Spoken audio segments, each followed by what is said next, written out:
The difference between a person with boldness and cowardness.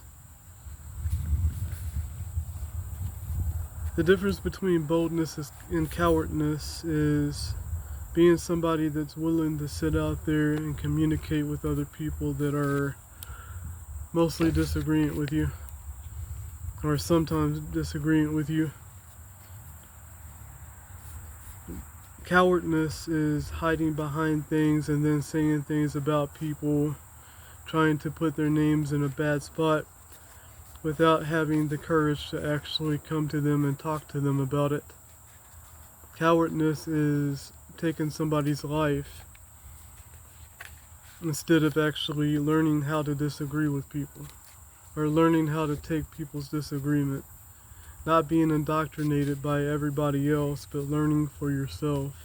That takes courage too.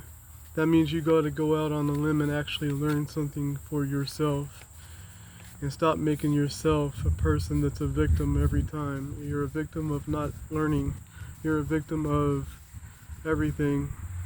But you're not a victorious person that wants to actually have dialogue with people. Instead, you want to be a backstabber or a snake or somebody that's pretending to be something you're not, just to get close to somebody to hurt them. And some people are just cowards that do it from 200 miles away or 200 feet away. And the thing is, what happened to Charlie Kirk was a tipping point for a lot of things. Just like what happened to Jesus was the tipping point for a lot of things. Just like what happened to Abraham Lincoln was a tipping point for a lot of things. You know, there was always a revolt, a revelation.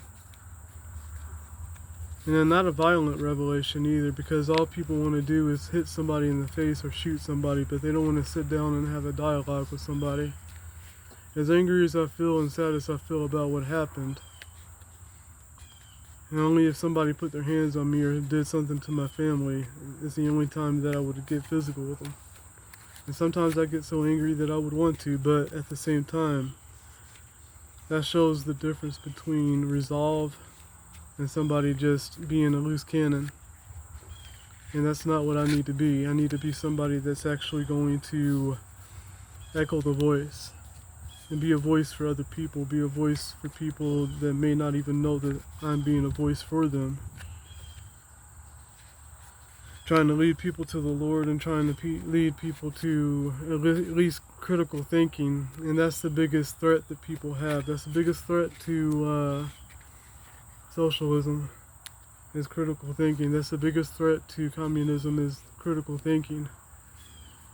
And when you get in that mind frame, you're not going to be able to have critical thinking because you're always being indoctrinated with the same stuff instead of actually reading things for yourself or actually looking things up that are worth looking up instead of the latest music videos or things that rot your brain.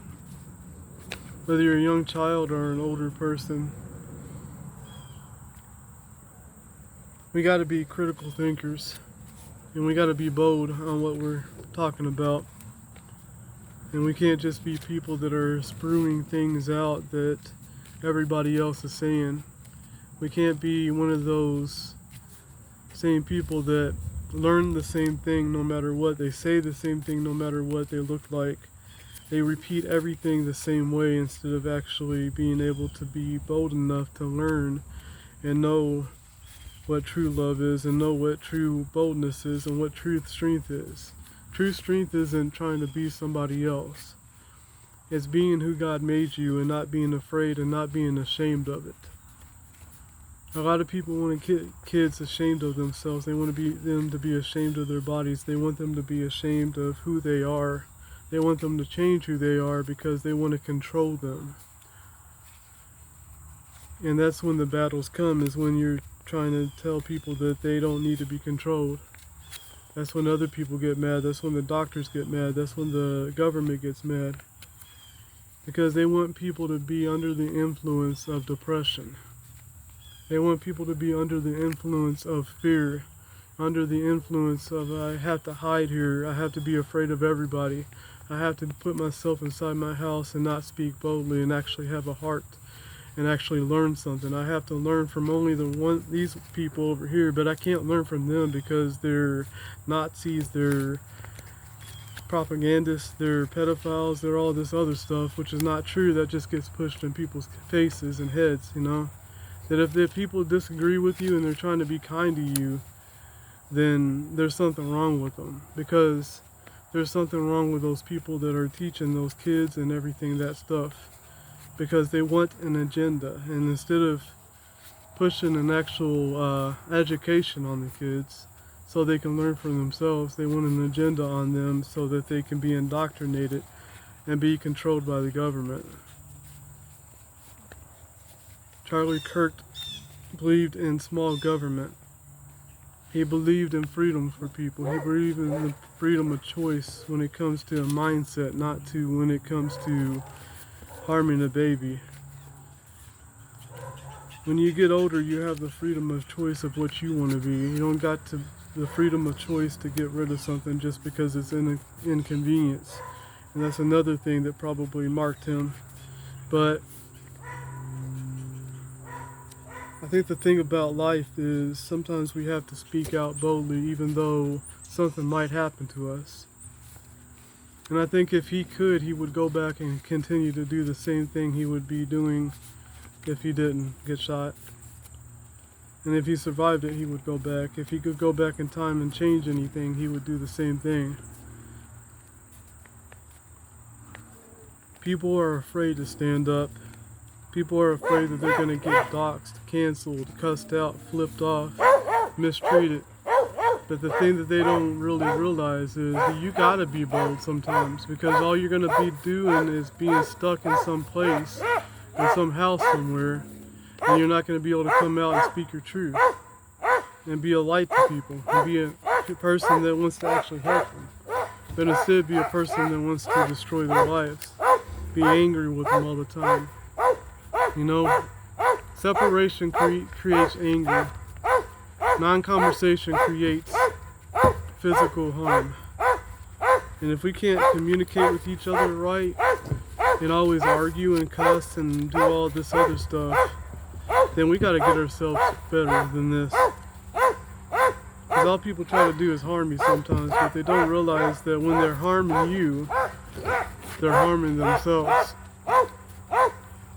And when we think about hatred, that they don't get is that when you have hatred, it makes you a lot weaker. It makes you weighed down.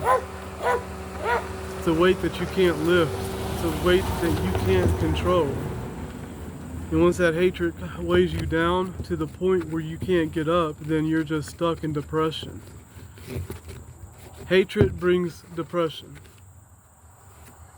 And people wonder why we're on all these anti depression medicine and stuff. It's because we can't learn to actually communicate with each other. We're too busy on our devices. We're too busy being afraid of what everybody else is going to think, do, or say. And while we were sitting sometimes idly by, there was people like Charlie Kirk out there preaching the gospel on campuses where he was hated. Just like Jesus was at the Sermon of the Mount. He was standing on that mountain. We got to be the ones sometimes to stand on the mountain now, instead of just sitting idly by and thinking that everything is going to be peachy. If we're not witnessing to people that have different thoughts processes than us and giving them an opportunity to think about what it is that they're doing or going through and how things could be better for them, then what are we doing?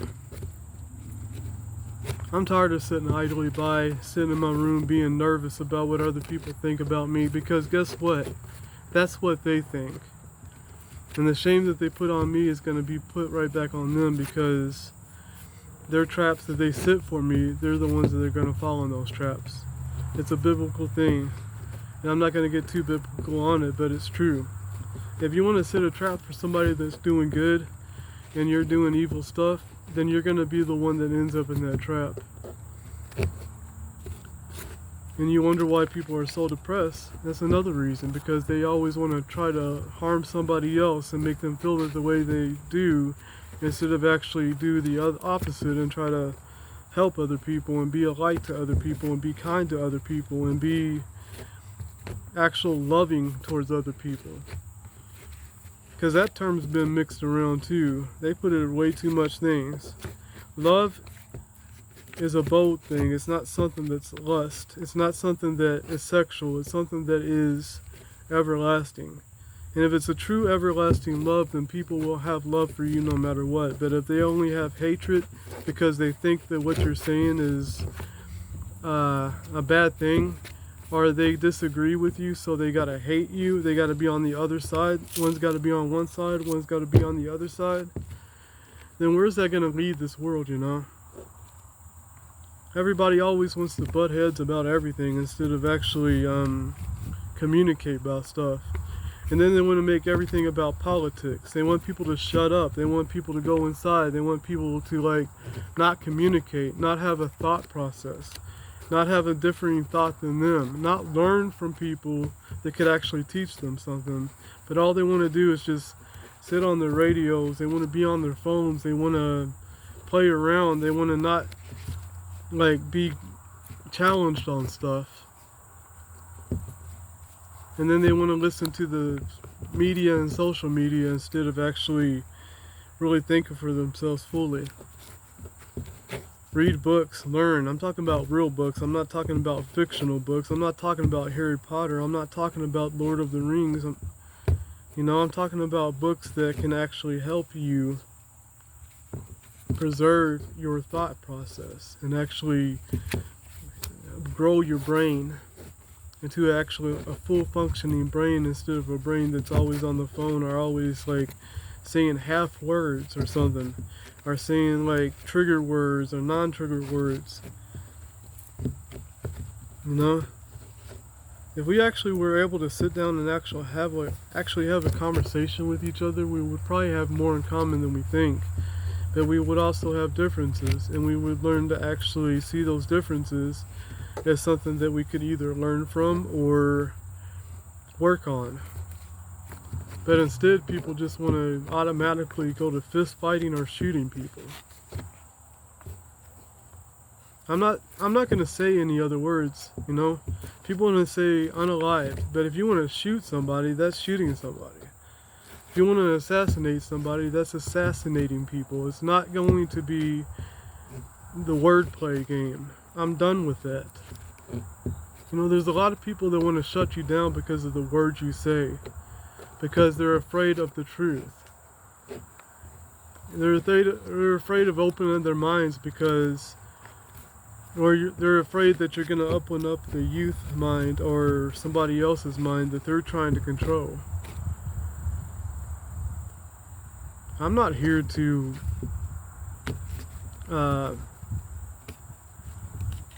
beat around the bush. If I care about somebody, I'm not going to sugarcoat things for people either. If you get upset over a word, then you're a very weak person. That's the problem. People get upset over words. And instead of sitting down and talking to people about any word that they hear, they automatically go to the defense because it's a coping mechanism. And that's another weak term in my opinion, because if you're coping with something, then you don't have to hit somebody. If you know how to cope with it right. You don't have to hurt people. You don't have to stoop to their level or bring them down. Why don't people just want to uplift each other? People want to say that this person isn't doing nothing for nobody, but what are they doing for people? Besides complaining on the internet, or complaining about things and not doing nothing besides sitting around and still doing the same stuff over and over. The thing about Charlie Kirk, he actually got up and did something. Whether it was something you believed in or not, he was still at those college campuses and he was doing his thing. You're talking about him making money and all that, but he could have made an organization where he made money where he didn't have to go out and put his life in the situation that he did at a college campus in America. Think about that. You know, he got assassinated. And for YouTube, I said assassinated at a college campus. How ridiculous is that? In front of thousands of people, on camera. Is that acceptable? Is everybody okay with that? Are they celebrating? Are they laughing?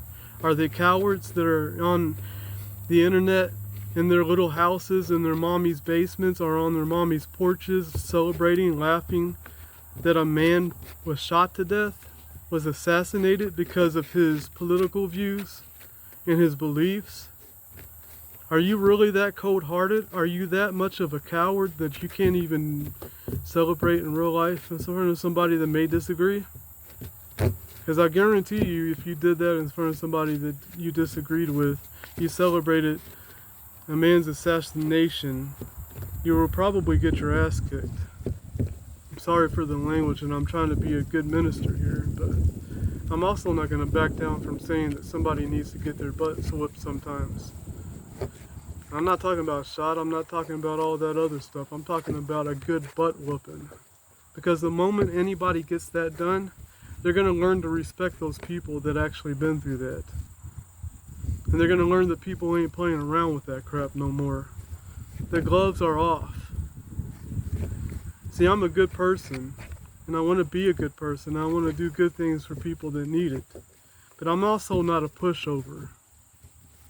People always want to hide behind things. They want to sneak around. They want to like, oh, what can I do to mess with this person? What can I do to catch them off guard? What can I say to them that's going to make them upset to the point where I'm going to get them irate? I'm not like you. I'm not a wimp. I'm not some weak-minded individual that's just going to fall for everything and then get all upset and try to fight people over it. That's those kind of people.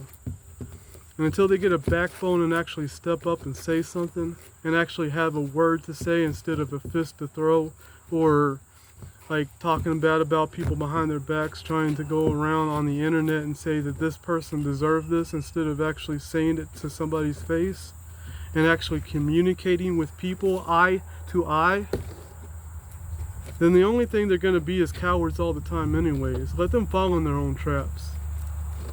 And if they disrespect you and treat you a certain way, or talk about you a certain way behind your back, just walk away from them and never contact them again. And don't act like everything is okie dokie either. You can forgive them and be a Christian about it and say, I do love them, but you don't have to accept them and what they're doing. I'm fed up with that stuff, and I'm not playing around.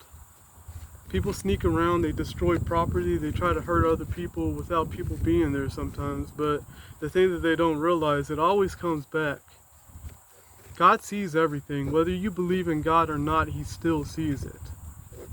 And at the end of this life, if you're wrong, you're in a whole lot of trouble.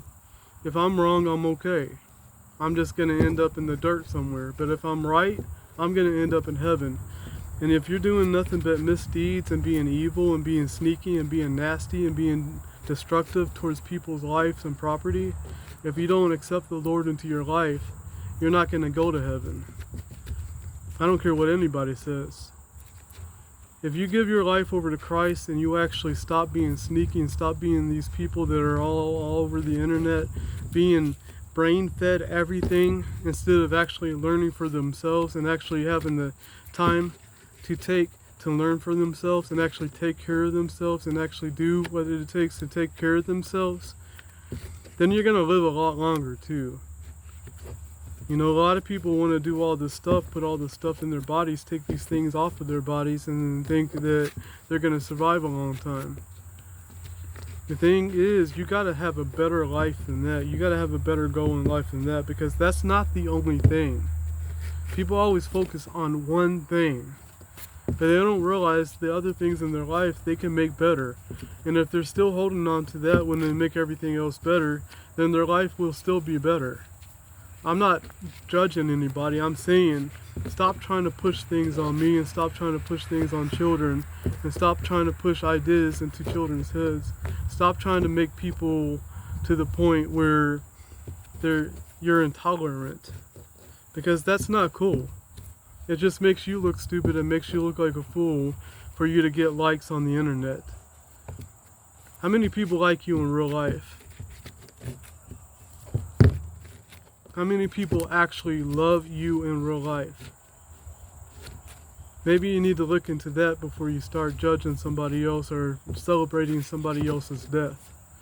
I didn't say unalive. I'm not saying unalived. I said death. When people celebrate people's death, that's sickening. You need to look into yourself. You need to realize that you're on the wrong side of this.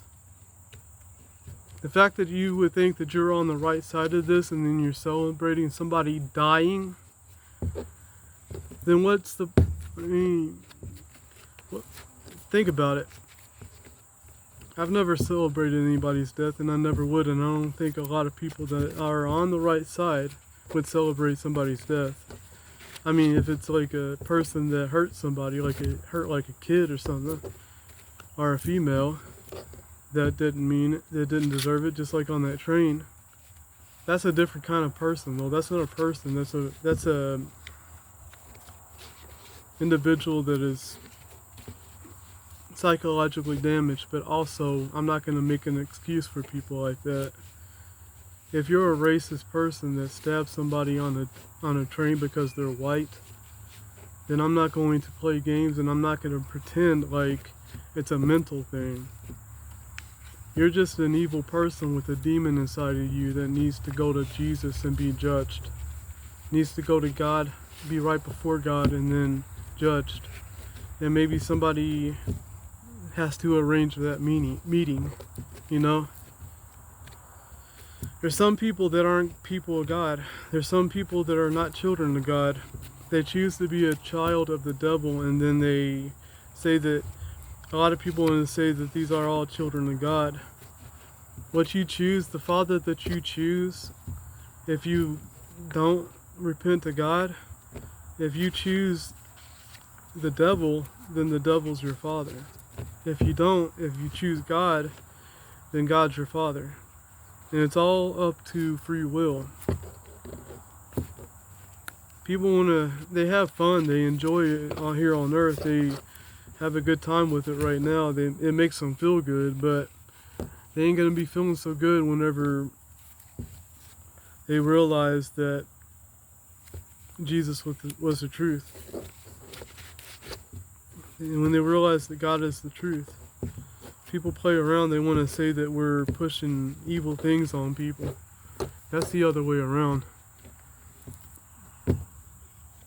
There's no agenda. The only agenda I have is try to push the gospel out there and see where people, to give people an opportunity. And that was the same thing that kind of Charlie Kirk was wanting to do, you know. But he was also talking about politics. And everybody wants to say they don't want to make everything about politics, but it's in the realm of that right now. And the only reason they say that is because there's stuff they don't want to talk about. So they make it political. So I don't mind talking politics. I mean, the First Amendment is only the First Amendment because the Second Amendment is a thing. People want to take guns away. They want gun control. They want to think that if guns were taken away, then this wouldn't happen. Because the only thing is, the guns are being taken away from the people that are not criminals, because they're not going to break the laws to have the guns in the first place.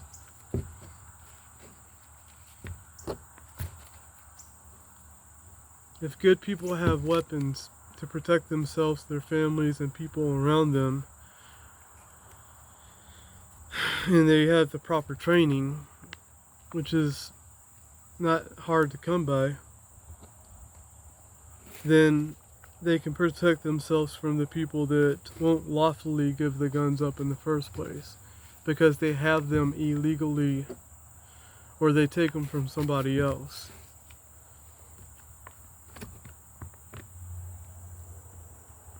If you're telling me that if somebody broke in your house, say 4 or 5 guys broke into your house, knowing that there was no more guns, that you wouldn't regret it if those non-gun laws were passed. Think about that.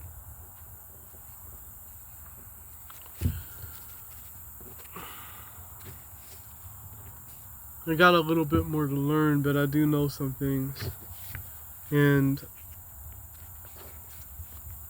just like what happened to that girl on that train, she wasn't shot.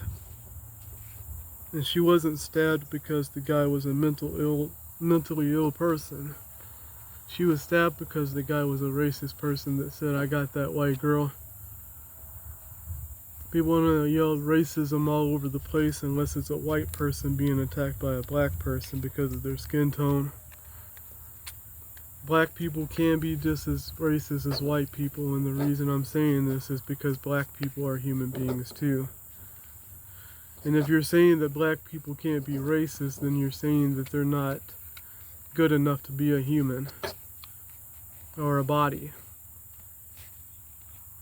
or a person.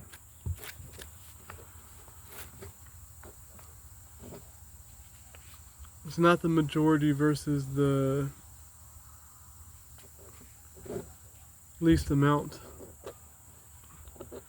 It's a skin tone. If you're against somebody else's skin tone, or if you're mad at them because of their skin tone, or you hate them because of their skin tone, that's racist. Too many people have pushed the agenda that a black person can't be racist. They think it's taboo. They think it's a thing that white people can't discuss, but I'm discussing it because I believe that black people are just as good as white people, and I believe that black people can be just as bad as a bad white person. They can help themselves, because I know plenty of black people that are just human beings.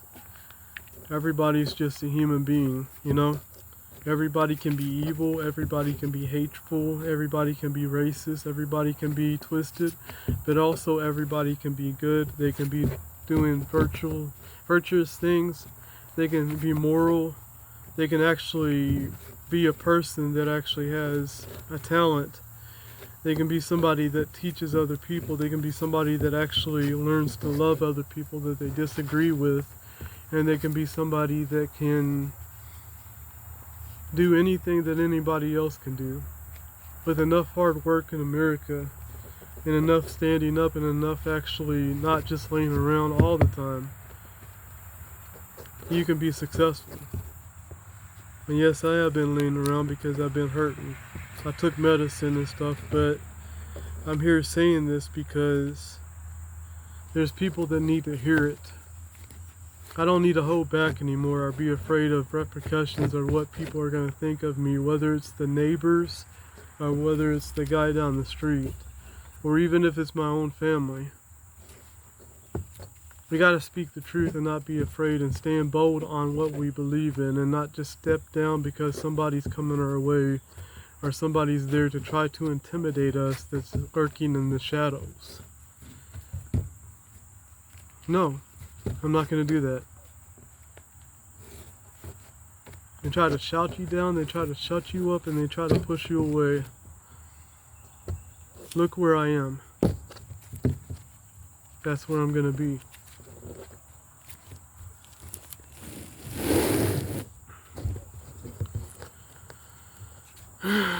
I've been watching Charlie Kirk stuff for about 8 years.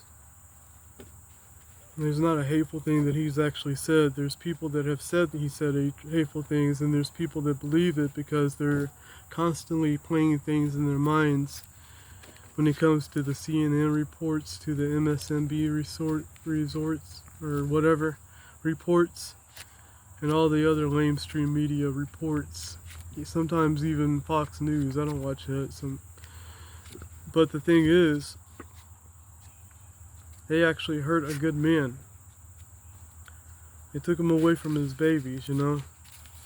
They try to call him racist. They push all this other bullshit agenda on him and think that it's okay, but don't realize that God forgives. I just cuss, but God forgives. But they also don't realize that God's wrath is ugly and it's something you can never escape. So while he's up there celebrating in heaven and actually being happy and joyful, people are celebrating down here because they're in pain. But they don't realize that they're not going to be celebrating when it comes to what's at the end of their lives if they don't repent and ask God for forgiveness.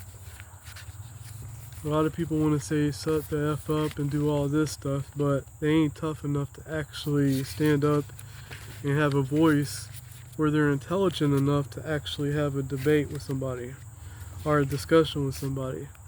That's why they continue to try to attack people or shut free speech down. And there's a such thing between free speech and violence.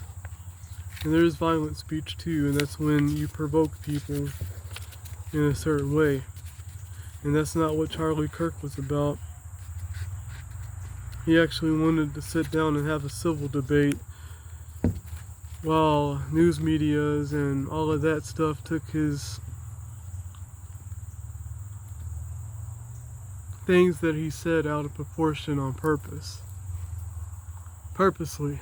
Because they knew that they couldn't hold a candle to him in an actual debate themselves. They couldn't actually bring him on TV to actually talk to them.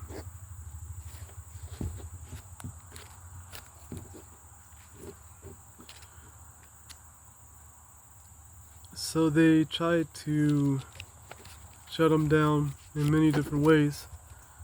And in many different ways they indoctrinated other people to be the ones that are attacking them instead of being the ones that have the balls enough to attack him themselves. Acting innocent and acting like, oh no, I didn't say that, didn't do that, I was just reporting. They did the same thing to Jesus though. And I'm not saying that he's nothing like Jesus, because nobody's like Jesus, but what I'm saying is they got one of the disciples that Jesus loved the most to turn on him.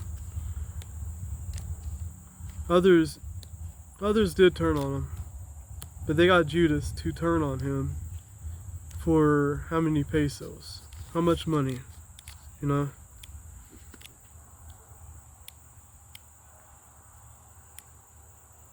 And even the good ones can turn into Judases, unfortunately, because they pretend to be good. Or they turn because of money. But the biggest problem is they don't realize for themselves is that they created a fire that has already been burning, but they made a bigger fire. And I'm not talking about a physical fire, I'm talking about a spiritual fire. Something that they may not see coming when it comes to revelation.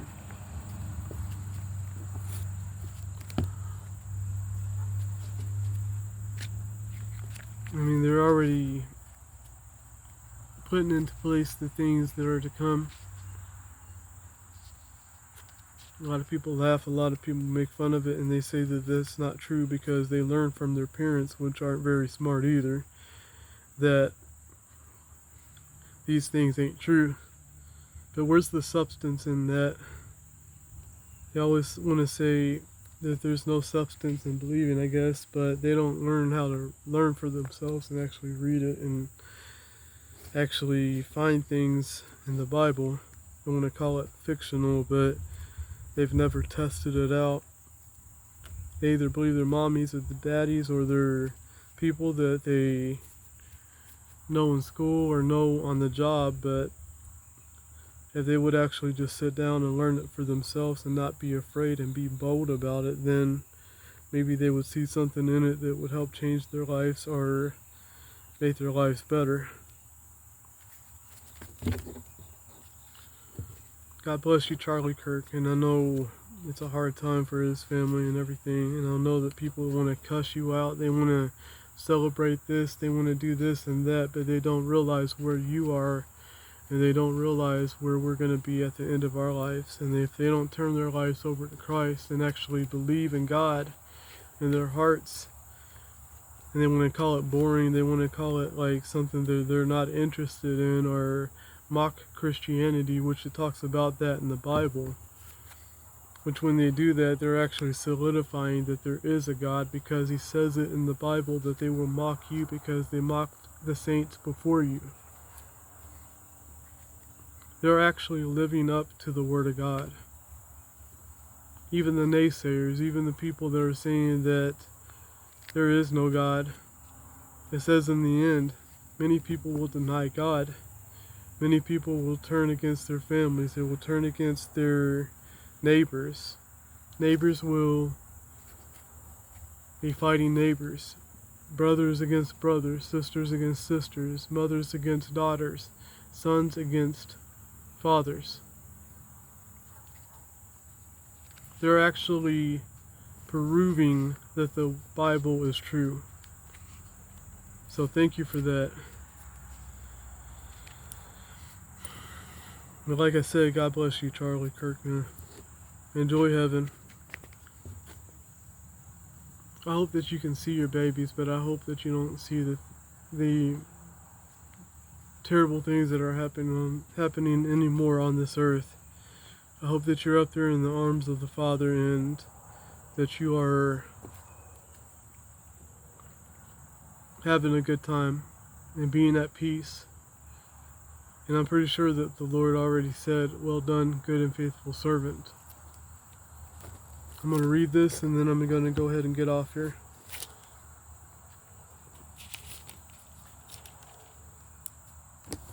It's 5.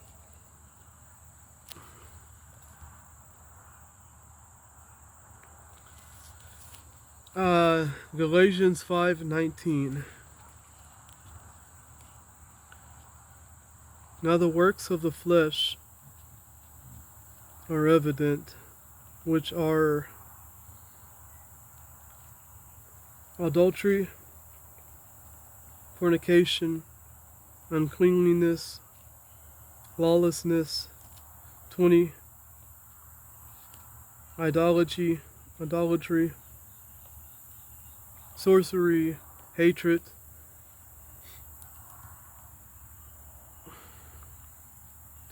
condemnation, jealousy.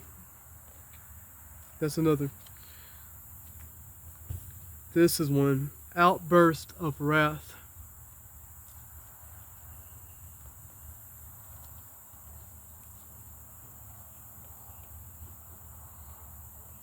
Selfish ambition. Deception. Heresy. Envy, murder, drunkenness,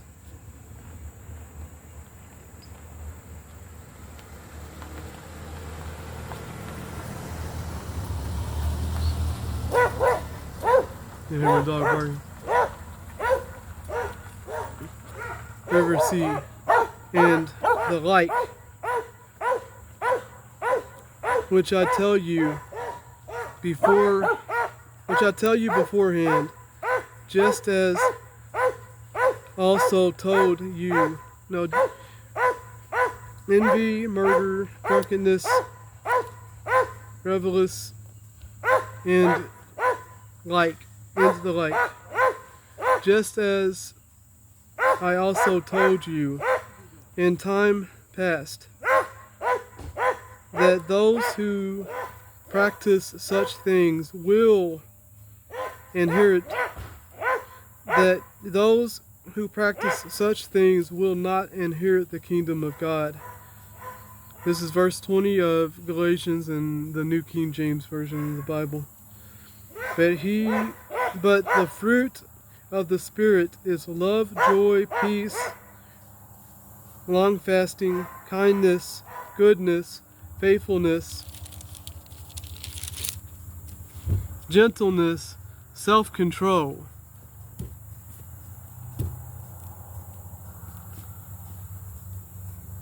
Against such is no law. 24 of Galatians 5. And those who are Christ have crucified the flesh, which, and though this is 24, Galatians 5, 24. And those who are Christ have crucified the flesh with its passions and desires. Verse 25 of Galatians 5. If we live in the Spirit, let us also walk in the Spirit. Let us not become conceited, provoking one another. Let me read that again. Let us not be conceited, provoking one another, envying one another. Let me read that again. Let us not become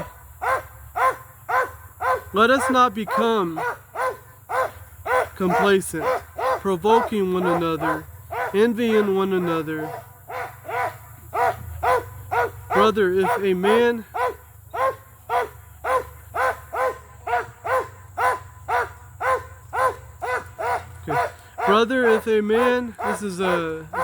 this is chapter 6 of Galatians. Brother, if a man is overtaken in any trespass, you who are spiritual, restore such a one in a spirit of gentleness, considering yourself, lest you also be tempered. Verse 2 of chapter 6. I'm going to start that over. Sorry about the barking. She's a silly girl. This is chapter 6 of Galatians. Verse 1. Brethren, if a man is overtaken in any trespass, you who are spiritual, therefore such a one in a spirit. Okay, let me read that again. I think I just passed some words up. Brethren, if a man is overtaken in any trespass, you who are spiritual, restore such a one in a spirit of gentleness, considering yourself least, you also be. Okay, considering yourself. I'm gonna read it again. You who are spiritual, restore such a one in a spirit of gentleness, considering yourselves least. I want to read it all over again. I'm so sorry. Brethren, if a man is overtaken in any trespass, you who are spiritual, restore such a one in a spirit of gentleness, considering yourself least, lest you also be tempted.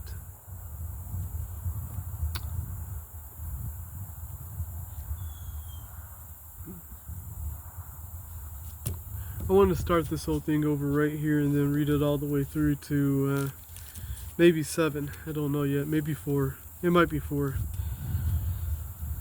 It ought to be 4. Brethren, if a man overtaken in any trespass, you who are spiritual, restore such a one in a spirit of gentleness, considering yourself lest you also be tempted. Verse 2, verse 2, chapter 6. Bear one another's burdens. That's what Charlie did. And so fulfill the law of Christ. Verse 6. For if anyone thinks himself to be something when he is nothing, he deceives himself. Verse 4. But let each other examine his own work, and then he will have rejoicing in himself alone. Verse 5. For each one shall bear his own load. Let him who is taught the word share in all good things. And I think that's what Charlie did. He had debates with people he disagreed with, but he also shared the gospel. Not everybody got it because he already witnessed to other people that were there in the crowd.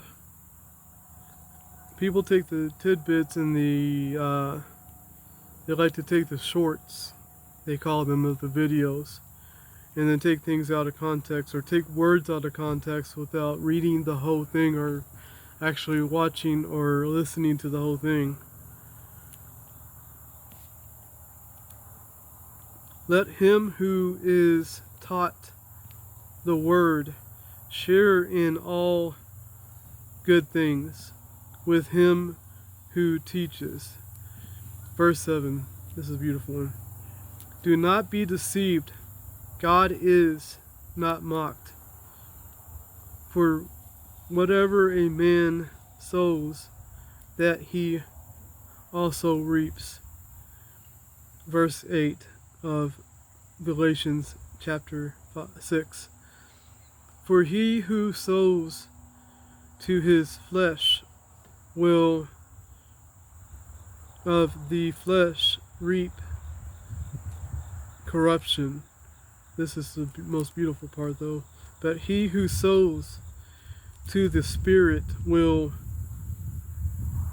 of the Spirit reap everlasting life.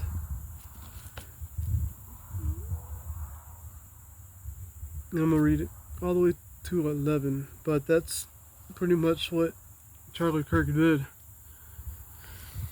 I kind of called him the Daniel of today because he went into the lion's den. He went to places that people probably mostly had a hatred for him, but there was good people there also. I think the good outnumbered the bad, but there was still a lot of bad. And for me, that's walking into the lion's den. And for the most part, he came out unscathed until that happened last week, like 2 days ago. But they don't realize that he's living a lot better now. And his voice will be amplified in this world because there's so many people that he actually touched. And I know this ain't the gospel of Charlie Kirk, this is the gospel of Jesus Christ, but I'm just saying, people don't realize how much somebody like that does though. Especially when you're working with the youth, the younger generation. A lot of people want to say that he bullied them or mocked them or he just went there to debate them because he wasn't bold enough to debate people his age. But they don't realize that he went into a hostile situation too. And he did it a lot of times, you know. And he went non-stop. And he also did the Abraham Lincoln thing. Because he was actually trying to keep up with people's civil rights. Whether it's the civil rights of the left or right, black, white, Hispanic, Chinese, or anything. He wanted people's rights to be taken care of. But here's the thing that they don't realize about Charlie Kirk. It wasn't only America. He worked with Brazil. He worked with a lot of other places.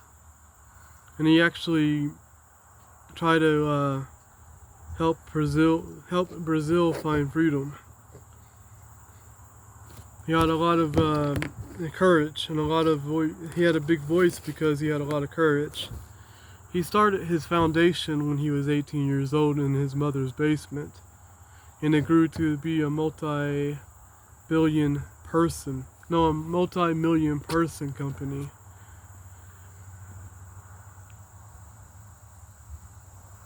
He even rivals the RNC. Or he's even better than the RNC or any political backing thing, whether it's the RNC or the DNC. And that man started from the bottom. A lot of people want to say that they look up to people that started from the bottom, but they don't realize that Charlie Kirk is one of those people. He started his business in his mother's basement. And he has millions of people working for his company now. And millions of people that are employed that have a job because of him. Not only did that evil person take him away from his children and his wife, they took him away from those people.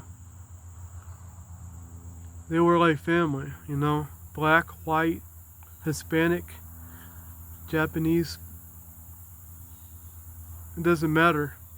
He hired them because of their credentials, but he kept them because of their values.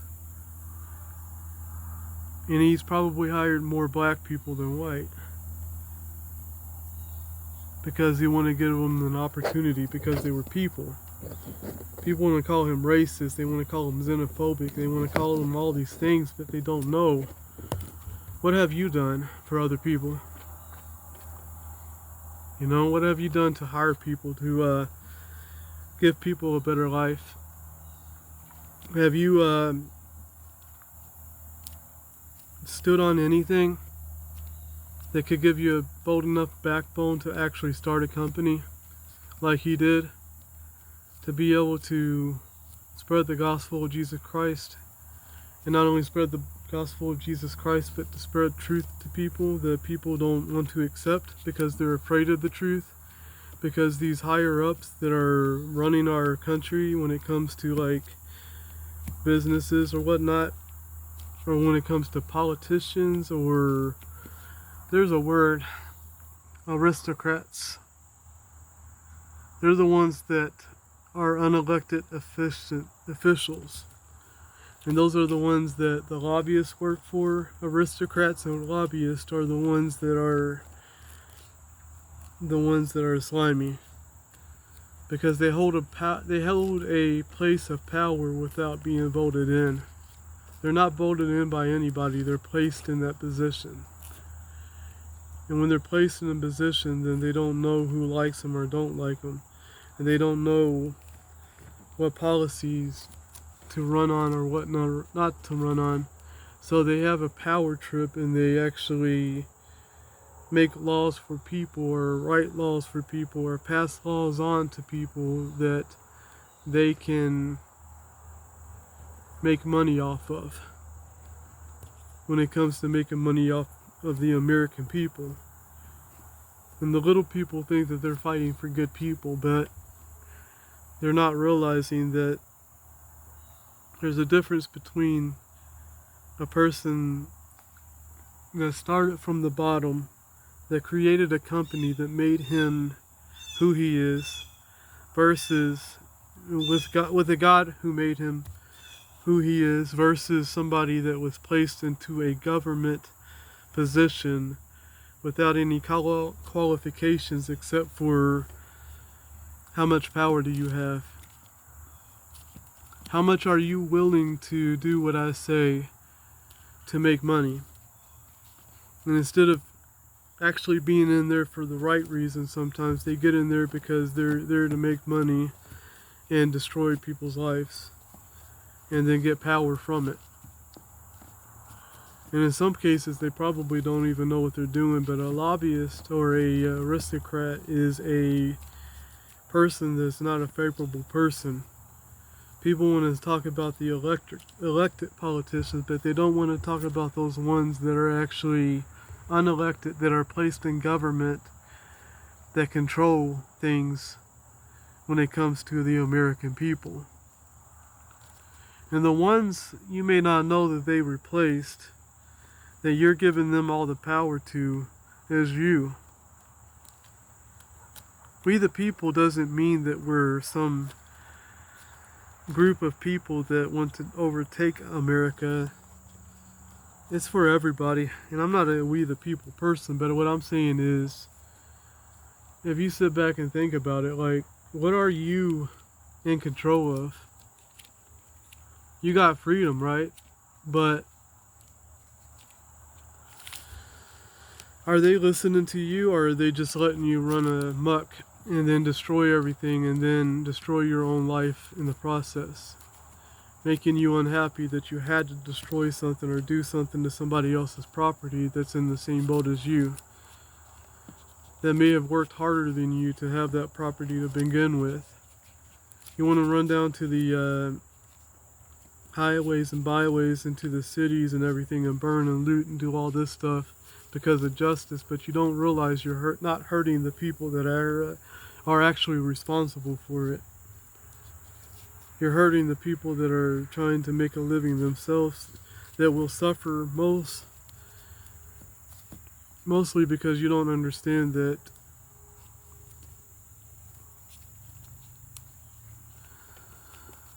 our government funding money that we pay into the government is just going to get worse and worse, because you say that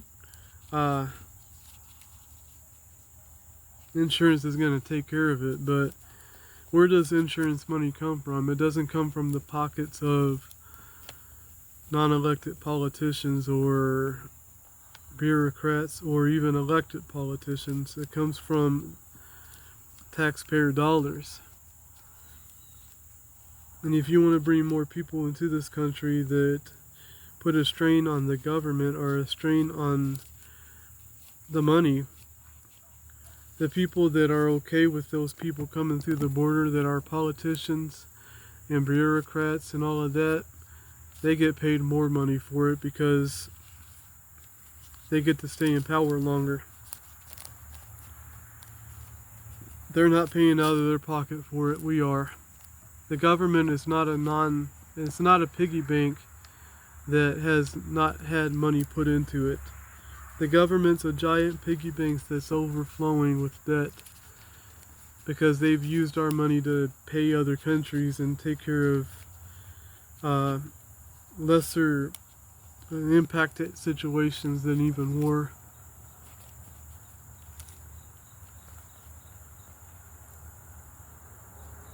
Yet they want to say that we're conspiracy theorists or stuff like that, but people don't understand that that's actually the truth. And the way that things work is we gotta actually learn for ourselves and stop being so critical towards each other or hateful towards each other, because that's what the people that make the money off of it want. That's what the devil wants.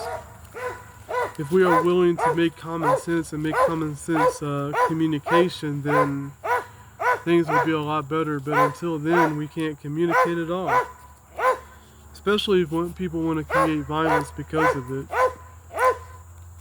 God bless Charlie Kirk, and God bless you all. God bless you. Thank you, Lord Jesus, for everything you do.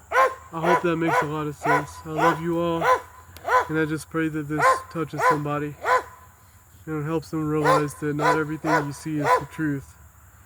Do some research, learn for yourself, and love God, and give Him an opportunity to see where it takes you.